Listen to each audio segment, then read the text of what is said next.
Johan et Quentin font partie de ceux qui ont eu des parcours de vie chaotiques ou sont en prise avec certaines addictions. Venus respectivement des Hauts-de-France et de Belgique, ils suivent l'un et l'autre à Épinal un programme d'accompagnement social.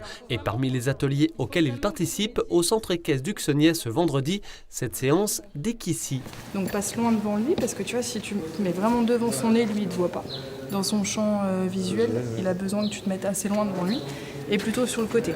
Avant, on pouvait parler d'équithérapie, mais nous, on n'est pas thérapeute. Donc l'idée, c'est vraiment de mettre en lien la personne avec le cheval et d'être attentif à la relation. Le but, c'est qu'ils puissent chercher, trouver des ressources en eux pour les transférer ensuite dans leur vie quotidienne. Voilà, comment ils rentrent en relation avec le cheval, comment ils gèrent leurs émotions.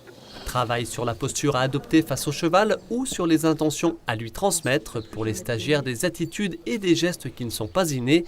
Et avec le cheval, ils en apprennent un peu plus sur eux-mêmes. S'affirmer, montrer au cheval ouais, il faut s'affirmer par rapport au cheval pour qu'il écoute, quoi. Moi qui suis quelqu'un d'une personne gentille, j'ai souvent du mal à dire non.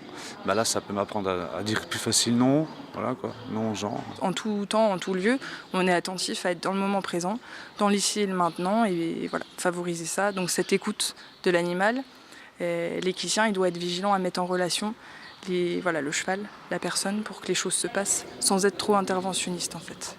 S'affirmer, devenir autonome et gérer ses émotions, surpasser ses peurs, autant d'apprentissages que l'équicie favorise. Si certains pays européens en assurent même la prise en charge, ce n'est pas encore le cas en France. Des démarches sont en cours auprès des organismes de santé.